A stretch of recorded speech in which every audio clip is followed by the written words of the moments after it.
Hi mga kabusing, kumusta? So for today's video, i-review natin yung mga new unit arrival mga kabusing. But sad to say, ang mga nag-abot mga kabusing, mga double tire only. Walang single tire. Yun ang mga request na unit dapat mga single tire. Kaya lang yung nagdating, mga double tire only mga kabusing. So yun muna yung i-review natin mga kabusing. And din yung ibang mga heavy equipment na dumating mga kabusing. So before that, sa mga hindi pa nag-subscribe, please subscribe to my channel para ma-notify kayo kung may mga unit na new arrival. Kung tara, samahan nyo na ako mag-review mga kabusing. So intro muna tayo. So unahin muna natin ito mga kabusing na bagong dumating 10 feet double tire mga kabusing, Isuzu. Nissan lang yung nakalagay sa front niya, but this one is Isuzu ang engine is for GG2 mechanical unit. Same tire, but siya, suspension type, torsion type. New arrival. Ayan gwapo ang chassis mga kabusing. Muli ang sa likod, 10 feet ang haba with step board. So naka-change na ang iyang flooring sa matting niya, sa steel plate. Naka-change na siya sa steel plate mga kabusing. For GG2 engine. Power window, 4x2 power window. Ayan. So 10 feet. Ito yung mga natin, mga best seller na engine for GG2. So naka torsion type siya. Ayan, suspension type, 5 holes, 5 gear. Price, as is price mga kabusing, ganyan yung itsura niya. 450 only mga kabusing. Start your business for only 450,000 mga kabusing. At least yung 450,000 mo, may pang may pang service ka na.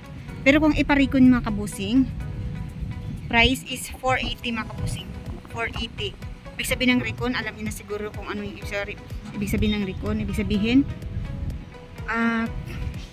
with na siya, with tent, with upholstery, yung upholstery with tent, mga accessories niya, ganun ang so price is 480 kung iparikon. As is price is 450 for GG2 same tire, torsion type, 4x2. Next naman natin ang Isuzu na naman tayo na 4HG1 mga kabusing. So new arrival lang to din mga kabusing. 10 feet din siya mga kabusing. 4x4 galing sa mga papunta ng bukid, papunta ng bundok, yung mga travel niyo mga kabusing. So you need 4x4 na Isuzu. So we have available mga kabusing yung arrival wide body with step board, and then steel plate na din yung niya, flooring. Yan yung spare tire nya. Ayan, ganyan siya kaganda. 24 volts. As is pa siya mga kabusing. Mga as is kasi yung mga dumating, wala agad recon. So muli ang likod. Ayan yung chassis niya with BB chassis, new battery. Hindi yung 4x4 niya, 5 holes. Of course power window tayo, lagi ng power window, 5 gear also. Ayan yung 4x4 4HG1. Kaya lang ito siya mga kabusing is semi-electronic. Same tire, semi-electronic. 10 feet. 4x4. So ang price mga kabusing kung as is 480 sa as is. Kung i-reco naman mga kabusing, ipa-reco ninyo with, kayo na ang bahala sa color, kung anong gusto nyong color. Kayo na bahala sa color mga kabusing, kahit anong color. So yun ang price niya.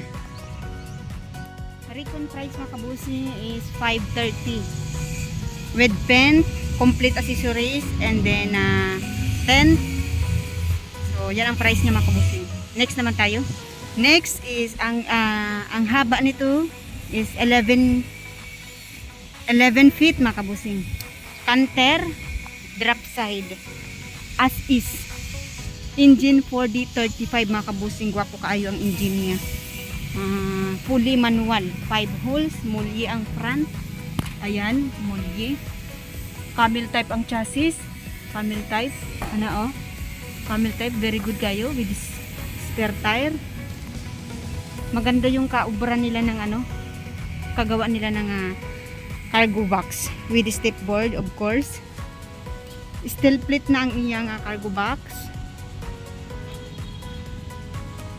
11 feet. See na may ano lang siya, may additional lang siya. Oh. Gi-additionalan ang iyang bully, ang iyang sauli. Din wala siyang BB chassis. Naka-bolt lang siya, oh. 24 bolts. Yun ang chassis niya. Double chassis mga kabusing. Hindi iyan hindi iyan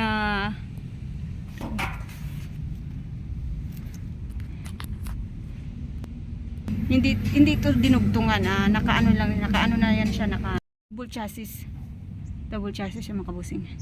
Then 24 volts battery, new battery, ayan, champion battery, as is power window, 5 gear, 4D35, 3 passengers. Siya nga pala mga kabusing, pag as is ang binili ninyo, may rules kami dito. If as is, wala tayong engine warranty.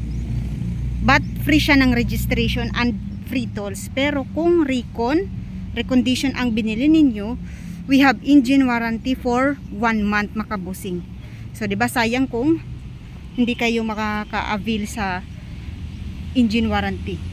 So, price ng unit na ito, na 4D35, 11 feet, mechanical and mulye ang front, back. As is price 480. Bakit mahal? Kasi fully manual mga kabusing. As is price 480, ipariko natin is 550 mga kabusing. Barato na 550. Tsaka pang heavy duty ito mga kabusing nga, 4D35. Ang 4D35 engine kasi pang ano yan siya, pang 14 feet, but ito 11. So kusog na ni siya mga kabusing. Uulitin ko ang price ng 4D35, 550 for recon, 480 for assist. Next is yung manlift mga kabusing. Sa mga naghahanap ng manlift dyan, we have new arrival. Gwapo kayo mga kabusing, Isuzu manlift. Ayan, kahapon lang dyan din nag-abot mga kabusing. Very good unit.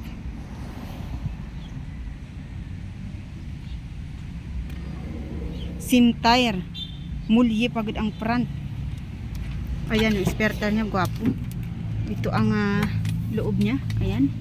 O, naka-cover pa ang iyang ano tawag nito, upholstery. Ang engine niya mga kabusing for GG2. Ayan, oh, may ano pa siya, may monitor. Ayan mga kabusing, power window din siya. So, first time namin magkaroon ng ano dito, manlift. Japan surplus mga kabusing with step board of course. Ayan siya mga kabusing. Price ng fully manual na manlift. Ito yung size ng ano, yung kaya lang niyang mabuhat ng manlift. 120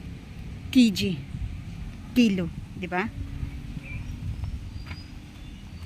Price mga kabusing for only 750 mga kabusing for manlift. Last is yung new arrival. Wow, ang ganda niya mga kabusing, gwapo kayo. Oh, di ba? Saan ka pa? Tin wheeler Isuzu Giga dump truck mga kabusing. Wow, tanawa na, gwapo kaayo. Ang laki-laki ng tire. Kita niyo yan? 8 holes. Parang ano siya, pang army yung ano niya, yung kulay niya. Wide body ha. Tatlo yung wiper niya. Ayan oh. So, it holds. Tire size. Naka-tubeless siya. Ayan yung size niyang ano niya, rim. 22. 11 by 22.5. Yan yung size ng tire niya. Ang ganda ng mulye. Oh. Ayan, wow. Yung kinis-kinis ng ano ng chassis niya. Yan, ganun siya kaganda. 10-wheeler. Wow, original pa talaga siya sa Japan mga kabusing. Oh, kita nyo yan?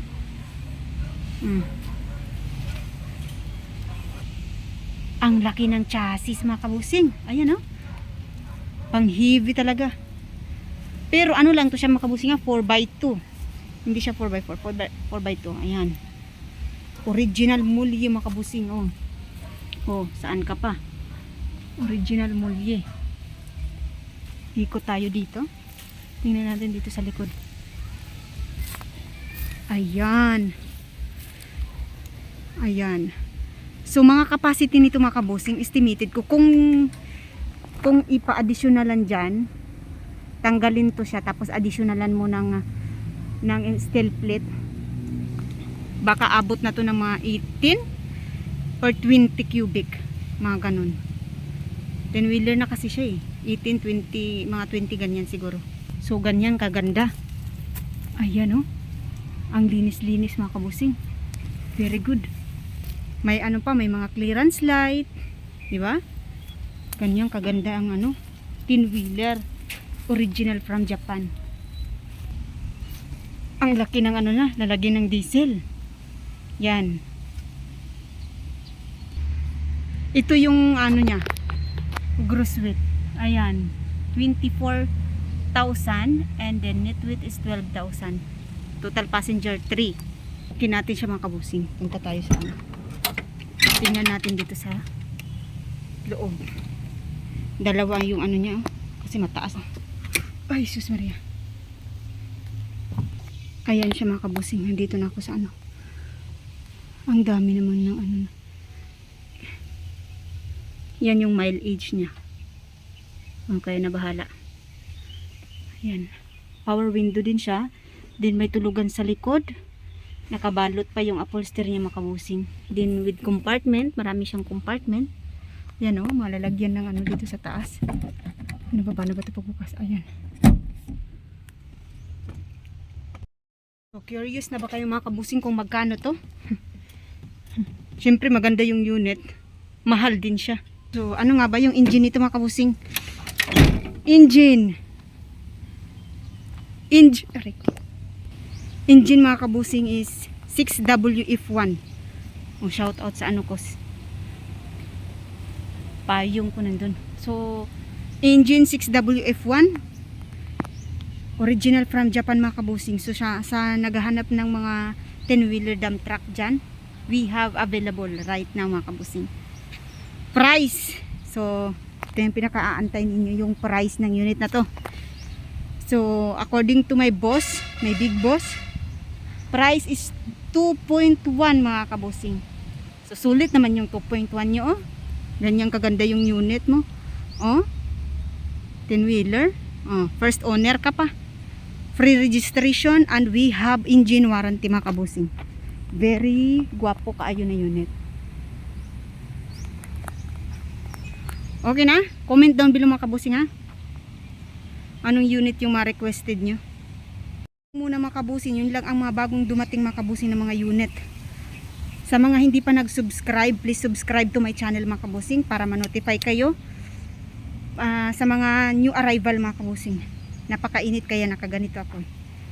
Sobrang init.